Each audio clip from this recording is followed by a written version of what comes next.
Show अड्डा with नेता में, जहां पर आज हमारे साथ मौजूद है टीएमसी के 29 नंबर वार्ड के पूर्व पार्षद श्री शैलेश राय जी। नमस्कार सर, आपका बहुत बहुत स्वागत है हमारे चैनल रियल टाइम्स इंडिया में। सर, जैसे कि हम जानते हैं कि श्री माननीय ममता बनर्जी जी ने, मुख्यमंत्री ने बहुत सारी योजनाएं चालू की है स्वास्थ्य साथी, इस बारे में सर कुछ बताया है हमारे दर्शकों को।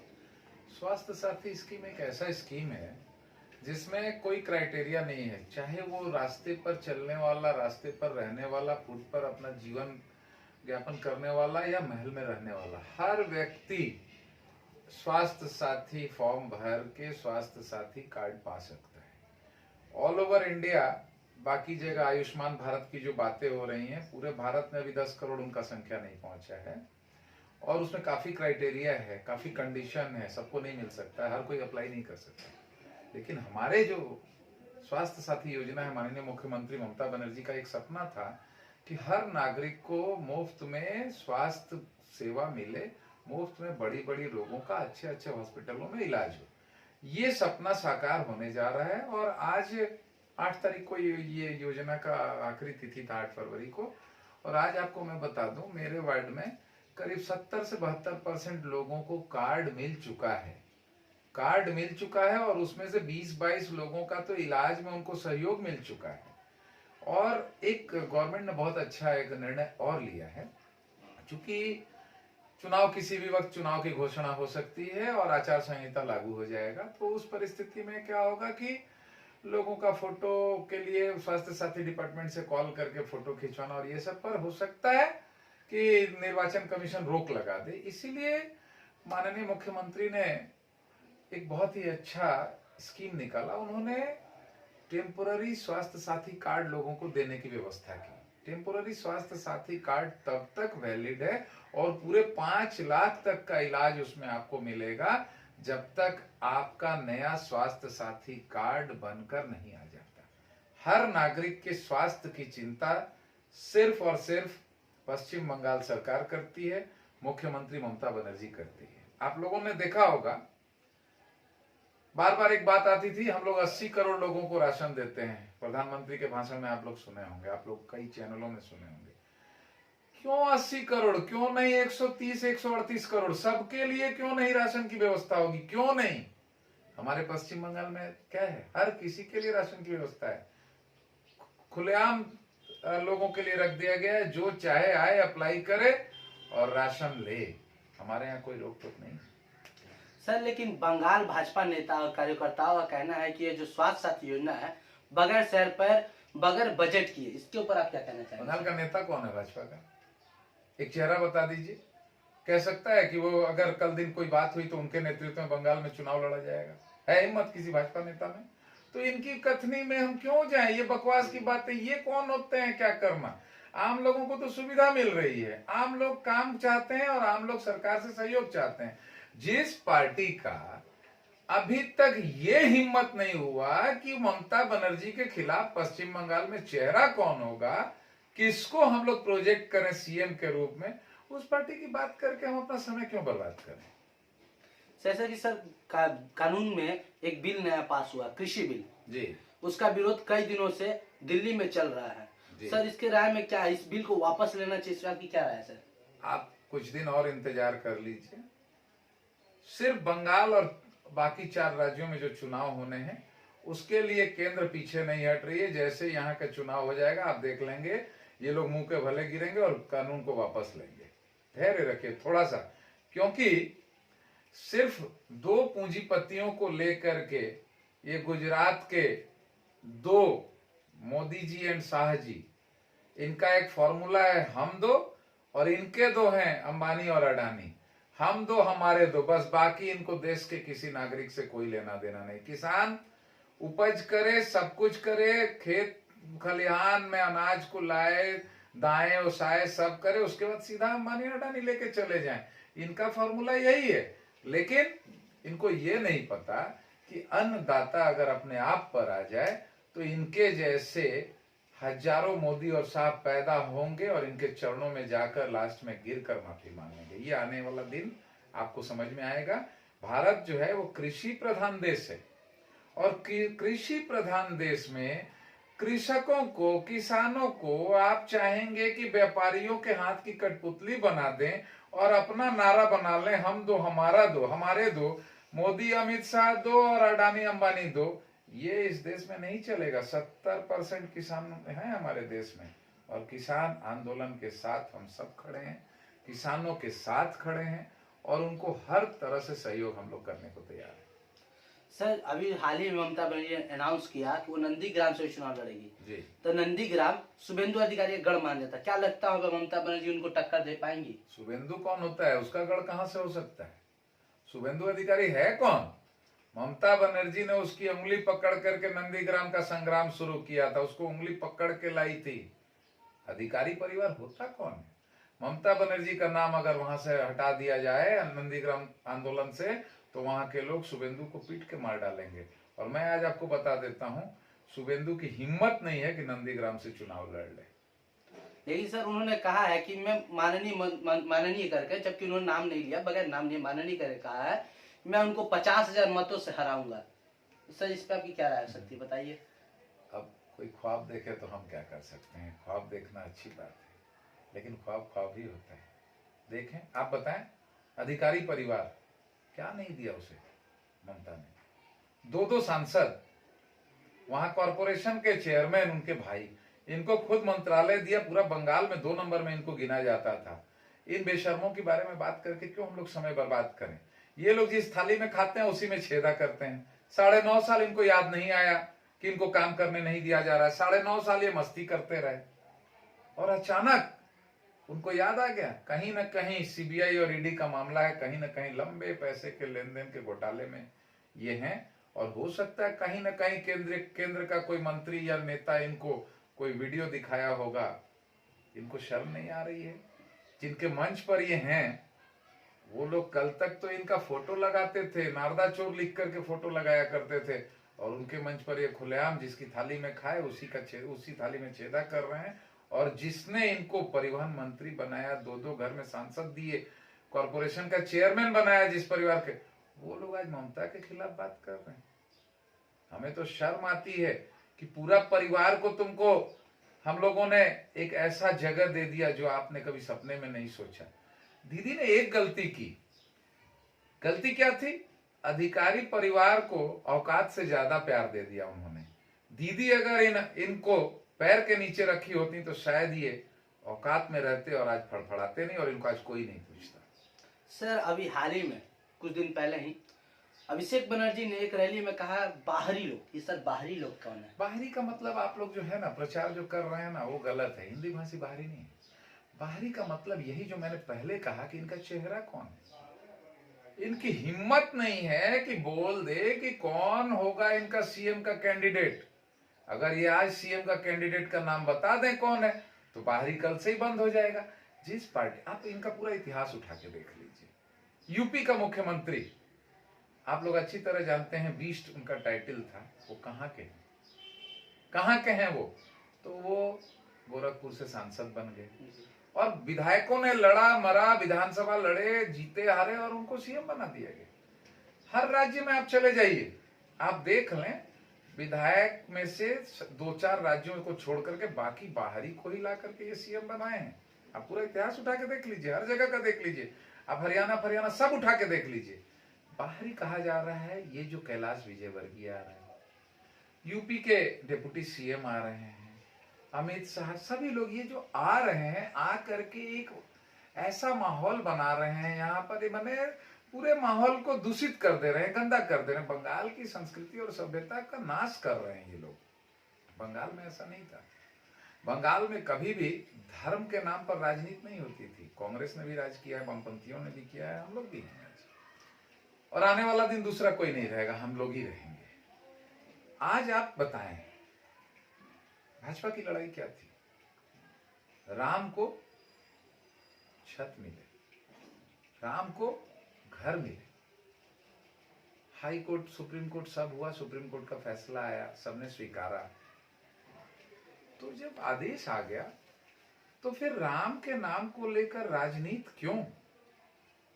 माँ दुर्गा को छोटा कर रहे हैं ये दिलीप घोष। आप लोगों ने देखा होगा 2-3 दिन पहले, शक्ति माँ दुर्गा के बारे में इन्हें पता नहीं, लेकिन धर्म की बात ये लोग करते हैं। हम लोगों को शर्म आती है कि हम लोग ऐसे नेताओं को आज कम से कम सुनते हैं या देखते हैं। अफसोस होता है कि ये गद्दार हमारे इस पवित्र माटी पर जन्म लिए हैं। अमित शाह हो या कैलाश विजयवर्गीय हो या डिप्टी सीएम हो या जो लोग भी आते हैं बंगाल में, आप लोग एकदम ईमान से बताएं। लोगों के घर में खाना खाते हैं, पत्तल पर बैठते हैं, जमीन पर बैठते हैं, ईमान से आप बताएं। जिनके घर में वो खाना खा के जाते हैं, क्या कभी उनके घर का हाल लेने दोबारा कभी उन्होंने फोन करके कभी पूछा है उस परिवार से कि भाई तुम्हारे घर हमने खाना खाया था, हमने तुम्हारा नमक खाया है, हम जीवन भर तुम्हारे ऋणी रहे? कभी किसी नेता मंत्री या ये नड्डा जी आते हैं, इन्होंने कभी भी कहा है? एक गरीब, आप जरा, अब मैं दूसरी तरफ ले जाना चाहता हूं, अगर आप लोगों के पास समय हो तो। एक गरीब जो 2 टाइम अपना खाना कैसे जुगाड़ता है, चावल दाल सब्जी, आप सोचिए तो उसके घर में 5-5 रंग की सब्जियां बनती हैं, भाजा बनता है अलग अलग तरह का। क्या वो गरीब सच्चा में खरीद के ला करके उनको बना के देने के लिए? जनता क्या पागल है? वो स्वेच्छा से नहीं खिलाता। कोई ना कोई भाजपा का वहां का स्थानीय नेता दबाव देता और कहता है तुम्हारे घर आज नड्डा जी खाएंगे, ये पैसा पकड़ो, इतना व्यंजन बना के रखना, वो यहाँ खाएंगे। मैं आपको दावे से कहता हूं, नड्डा जी खाकर गए हैं और उस घर में अगर उनका अपना दामाद आने वाला होगा तो वो उतना बढ़िया व्यंजन बना के नहीं खिला पाएंगे। घूम कर देखते नहीं ये लोग उस घर में। मैं आपको कहता हूं, नड्डा जी से अचानक कोई बंगाल का नेता उनके साथ न रहे और नड्डा जी से कभी आप लोग प्रश्न कर लें कि अच्छा आपने बता सकते हैं बंगाल में किस ग्राम में किसके घर में आप खाना खाए थे? वो सोच में पड़ जाएंगे, भूल जाएंगे, क्योंकि उनको तो बस आकर के 10 लोगों के साथ एक ड्रामा करना था कि मैंने आदिवासी के घर में खाया, मैं एक हरिजन के घर में खाया, मैं इसके घर में खाया।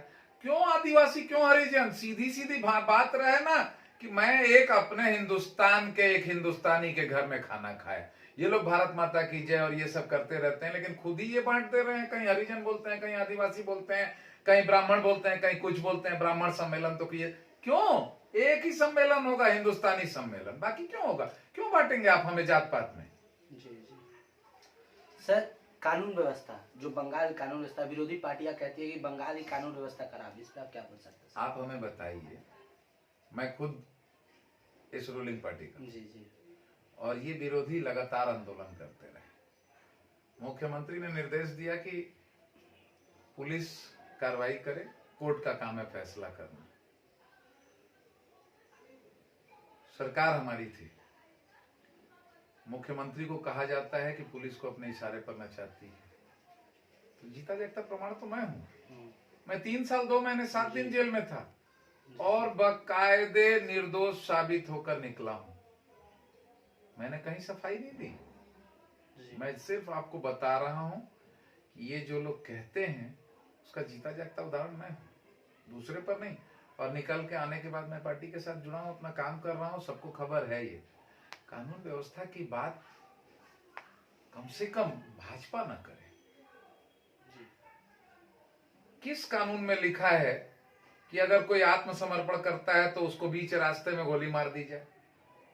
किसी को लेकर के इंदौर से लेके आए, उज्जैन से लेकर आए, महाकाल से लेकर आए, और भैंस और गाय का एक जत्था जा रहा है और गाड़ी पलट जाए। बाहर एसटीएफ, बाहर यूपी पुलिस। ये देखिए, यहां पर हमारे यहां कानून है, तभी आज लोगों के साथ विचार हो रहा है। जी, न्याय है, न्यायालय है। और पुलिस की जो बात है, तो मैं आपको बता दूं कि जितना टीवी मीडिया में दिखाया जाता है जी, सारा उल्टा दिखाया जाता है। जी, आप कोर्ट में जाएं, जी, कागजात निकालें, आप देखेंगे अगर कोई भी तृणमूल का नेता कहीं भी किसी चीज में लिप्त है और उसके खिलाफ कोई जाकर थाना में एफआईआर करता है तो पुलिस एफआईआर लेती है। एफआईआर को कोर्ट में नियम के तहत 24 घंटा में फॉरवर्ड करती है, गिरफ्तार करने का रहता है तो गिरफ्तारी होती है। लेकिन अगर कोई अग्रिम जमानत ले ले तो उसके लिए पुलिस जिम्मेवार नहीं, ममता बनर्जी जिम्मेवार नहीं, हम लोग जिम्मेवार नहीं।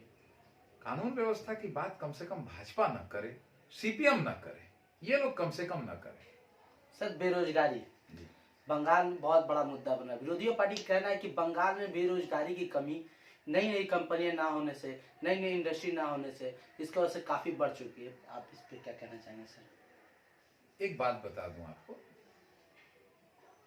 कहीं ना कहीं कंपनियों वाली बात जो आपने कही वो स्वीकार किया जा सकता है, लेकिन जब भी कोई बिजनेस सबमिट होता है, बिजनेसमैनों से बात होती है, बड़े बड़े पूंजीपति जब इन्वेस्टमेंट के लिए तैयार होते हैं, जूट मिल वगैरह से रिलेटेड, तो ये आपको बता दें, जूट मिल वगैरह जितना रिलेटेड मैटर है सारा का सारा केंद्र से जुड़ा हुआ था। एक तार है जो केंद्र से जुड़ा रहता है।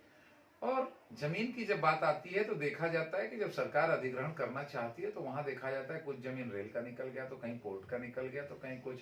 तो यहाँ सिर्फ और सिर्फ हम ये कहें कि यहाँ कंपनियां नहीं आती हैं या ये नहीं आता है, ये नहीं आता है, सच्चाई तो ये है कि केंद्र कहीं भी हम लोगों को सहयोग नहीं करता है।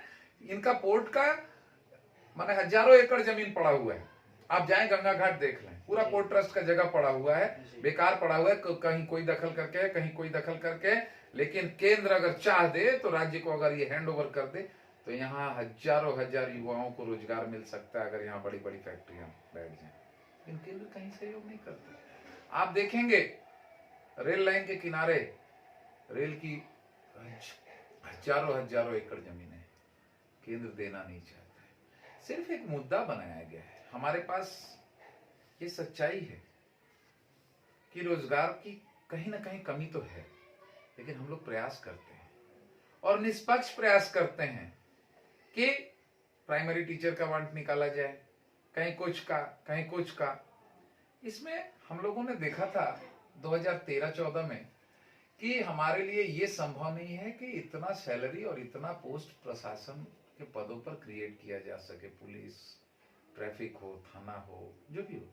हम लोग होमगार्ड और सीपीबीएफ के जरिए बेरोजगारों को रोजगार का हम लोगों ने एक सिस्टम शुरू किया। आपके घर में 2 टाइम चूल्हा नहीं जलता है, हम लोगों ने एक सिस्टम शुरू किया, 6,000 या 7,000 या 7,500 देकर के युवाओं को, युवतियों को, 10 पास युवा युवतियों को हम लोगों ने सीपीबीएफ में काम दिया है। ऑल ओवर इंडिया आप दिखा दें, 10 पास वाले अगर 10,000 रुपए आज के डेट में कमाते हो तो हमको दिखा दें। और हम लोगों ने कहीं ये नहीं देखा कि वो यूपी से पास है या बिहार से पास है। बहुत लड़के हैं जिनके पास बिहार का सर्टिफिकेट है, लेकिन हम लोगों ने उनको 10 पास क्राइटेरिया हमारी थी और एक फील्ड का मामला था, नाप जोक का मामला था, उसको फुलफिल किया, हम लोगों ने दे दिया।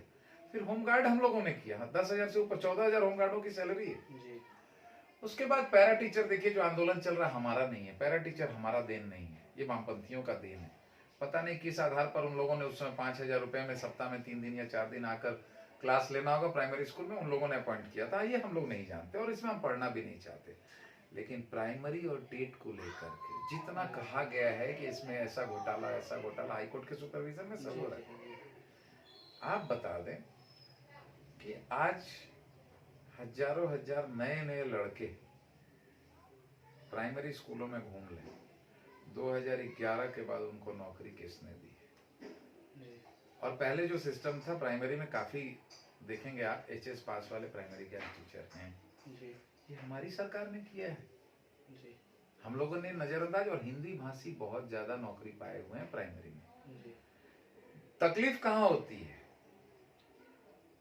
अर्जुन सिंह, इनके भी पूरे परिवार को ममता ने सब कुछ दिया, इनके बहनोई हों, लड़के हो, सबको दिया। इनके चक्कर में दिनेश त्रिवेदी और इनकी लड़ाई हुई, बैरकपुर में ममता ने दिनेश त्रिवेदी को टिकट दिया और अर्जुन सिंह को हटा दिया। अर्जुन सिंह चले गए दूसरी पार्टी में, सांसद आज हो गए। लेकिन पूरे परिवार को तो दिया था तृणमूल ने ही जगह, राजनीति में जगह दिया। अब दिनेश त्रिवेदी क्या करते हैं? राज्यसभा, लोकसभा चुनाव हार जाते हैं, ममता बनर्जी इनको राज्यसभा से सांसद बनाती हैं कि भाई सम्मान देंगे। ये राज्यसभा में खड़े होकर कहते हैं मेरा दम घुट रहा है। भैया आपको 10 साल 12 साल आपका दम नहीं घुटा। या तो आप कहीं ना कहीं गड़बड़ी में लिप्त हैं, या आपको लोभ दिया गया है। दो ही चीज है, या तो लोभ लालच की बात है, या कहीं ना कहीं सीबीआई ईडी का डर है। इसीलिए आप फ्लोर में भाषण दे रहे हैं राज्यसभा में और अपनी पार्टी की निंदा कर रहे हैं। आप जैसे लोग तो बंगाल में हिंदी भाषियों का मान जो है वो खत्म कर देते हैं, हम सबको लज्जित कर दिए।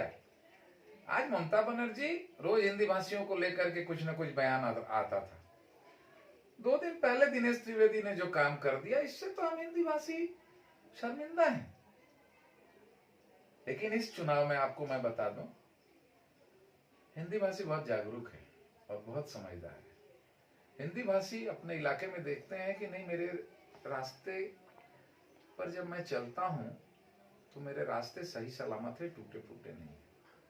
शाम को जब मैं निकलता हूं देखता हूं स्ट्रीट लाइट्स जलती हैं, सुबह शाम मेरे नल में पानी आता है।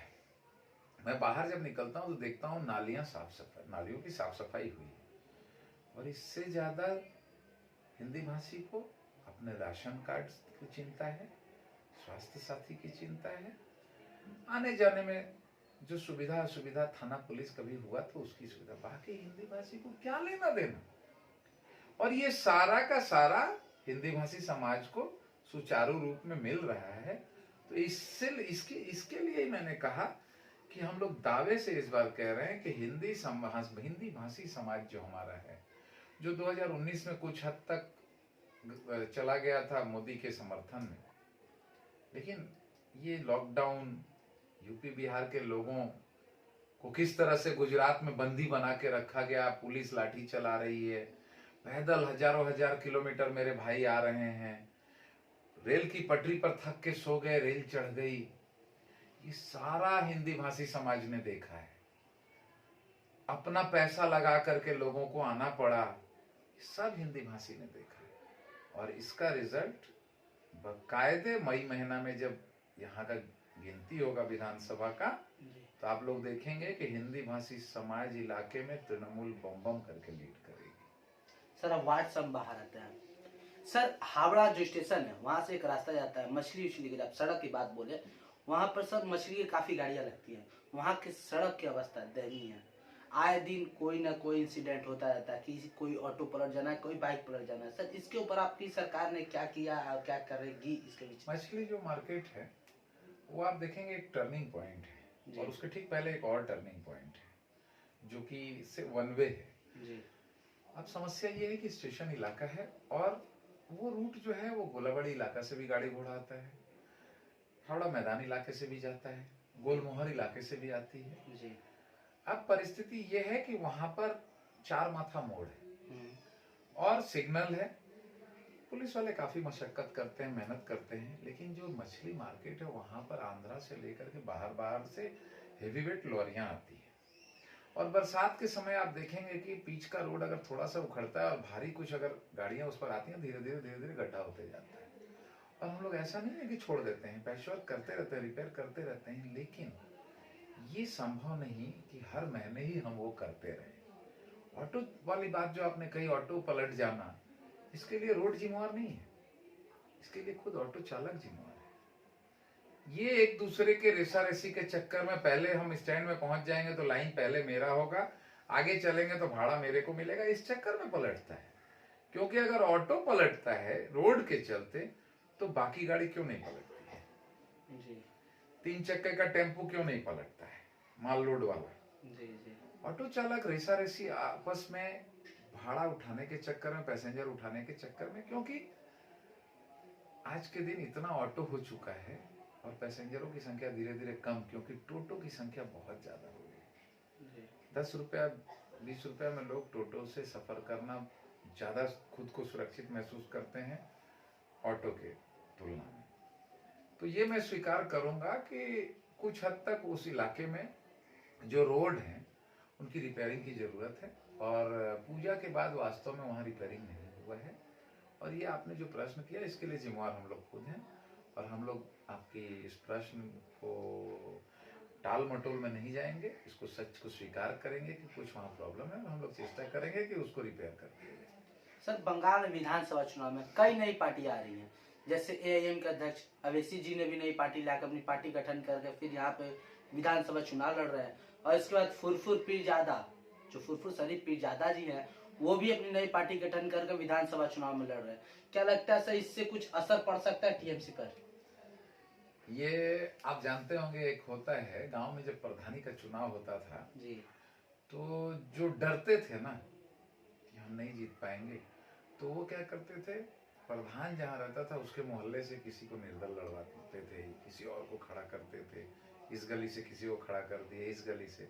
तो बंगाल का समीकरण क्या है, बंगाल में ये भोटकटुआ जो है, ओवैसी एंड कंपनी, ये अमित शाह का चेला चुमुंडा है, ये एक अलग है। ये पीरजादा जो आपने फुरफुरा शरीफ का कहा, क्या सिद्दीकी नाम है, ये सब का नाम भी हम लोग को उतना नहीं मालूम, कौन है ये, कहाँ से पता नहीं। ये सब ममता को लगे हैं, कोई दाएं से, कोई बाएं से, कोई आगे से, कोई पीछे से घेरने के चक्कर में।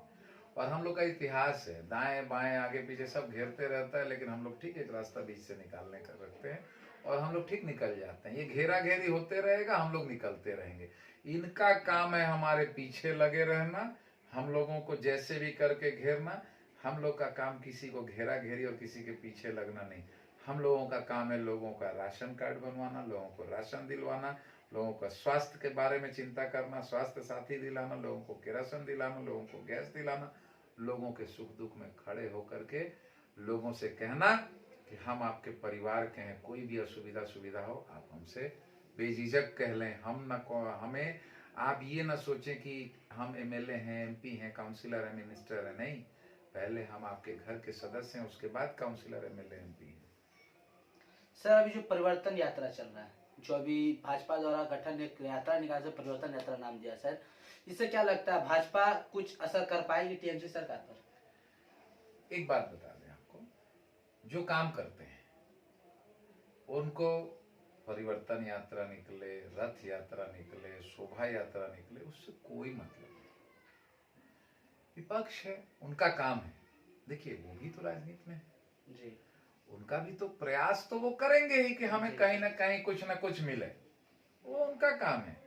लेकिन मैंने पहले ही कहा था ना, ये बंगाल है, यहाँ लोग महत्व देते हैं काम को। बीजेपी ये दावे से कह दे कि बंगाल के ग्रामीण इलाकों से लेकर शहरी इलाकों में विकास नहीं हुआ है, एकदम दावे से कह दे, एफिडेविट देकर कह दे, तो हम लोग मान लेंगे कि विकास नहीं हुआ। बीजेपी की हिम्मत नहीं है कि ये कह दे कि गांव गांव तक ममता ने सड़क नहीं बनवाया, पानी की व्यवस्था नहीं की, लोगों के को 100 दिन का काम नहीं दिया। हिम्मत नहीं है बीजेपी वालों की ये कहने की। और सिर्फ 2 जगह चिल्ला रहे हैं जहां उन्होंने सिर्फ 1000 करोड़ सहयोग किया, वो अम्फान और थोड़ा कोरोना, इस पर चिल्ला रहे हैं, बाकी इनके पास कोई मुद्दा नहीं। और इस पर ये जो चिल्ला रहे हैं, तो मैं आज कहता हूं बंगाल की जनता को केंद्र का राशन आज नहीं मिल रहा है। 30 सितंबर को उन्होंने अपना बंद कर दिया। वो तो अपना भाषणबाजी किए, बड़ी बड़ी बात बोले, लेकिन 30 सितंबर के बाद क्या कोरोना चला गया? वो डिक्लेयर कर सकते हैं कि कोरोना काल खत्म, अब हम राशन नहीं देंगे? ये हिम्मत है मोदी जी उनके कैबिनेट के मंत्रियों का बोलने का? नहीं बोल पाएंगे, क्योंकि आज भी रोज आंकड़ा आता है कि इतना हजार हुआ, इतने मरे, इतने ये हुए। मेरा एक प्रश्न है केंद्र से, आपके चैनल के माध्यम से,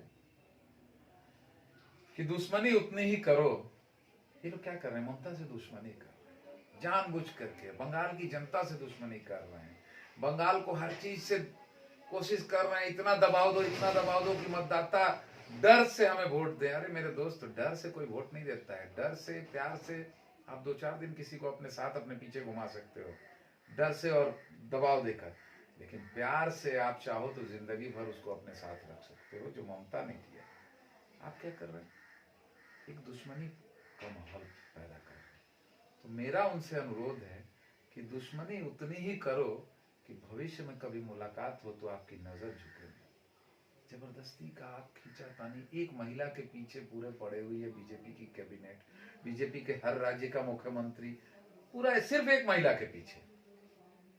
तो ये तो मानना होगा कि ये महिला में शक्ति तो है कि इसने पूरे बीजेपी के सारे सांसद से लेकर के प्रधानमंत्री से लेकर के गृह मंत्री से लेकर के हर राज्य के मुख्यमंत्रियों को उनके कैबिनेट के साथ नाच नचा कर रख दिया। ये तो आपको स्वीकार करना होगा कि एक महिला, यानी हम अगर ये कहें कि ये माँ दुर्गा रूपी ये महिला सारे असुरों को पागल बनाकर रख दी है, तो ये गलत नहीं होगा, क्योंकि असुर हजारों की संख्या में थे और माँ काली माँ दुर्गा अकेले थी, सिर्फ अपने भुजाओं में अपना हथियार लेकर। तो ये हुई ममता, और ये सारे ओदी मोदी जितने हैं सारे असुर इनके पीछे पड़े हुए हैं। अब देखना है कि देवता की जीत होती है कि असुरों की जीत होती है। इतिहास गवाह है, जब जब ऐसा दिन आया है हर वक्त देवों का जीत हुआ है, और इस बार भी माँ दुर्गा ही जीत। धन्यवाद सर, आपका बहुत बहुत धन्यवाद आपको कीमती समय देने के लिए। बंगाल में चुनावी सरगर्मियां काफी तौर पर बढ़ती जा रही है। जैसे जैसे बंगाल में चुनाव नजदीक आते जा रहा है, चुनावी हलचल बहुत ही तगड़े जोर पर बढ़ती जा रही है। और हमारे साथ जानकारी जानने के लिए बने रहे हमारे चैनल रियल टाइम इंडिया के साथ, और हमारे चैनल को लाइक, सब्सक्राइब, कमेंट और शेयर करना ना भूले। तब तक के लिए जय हिंद, जय भारत।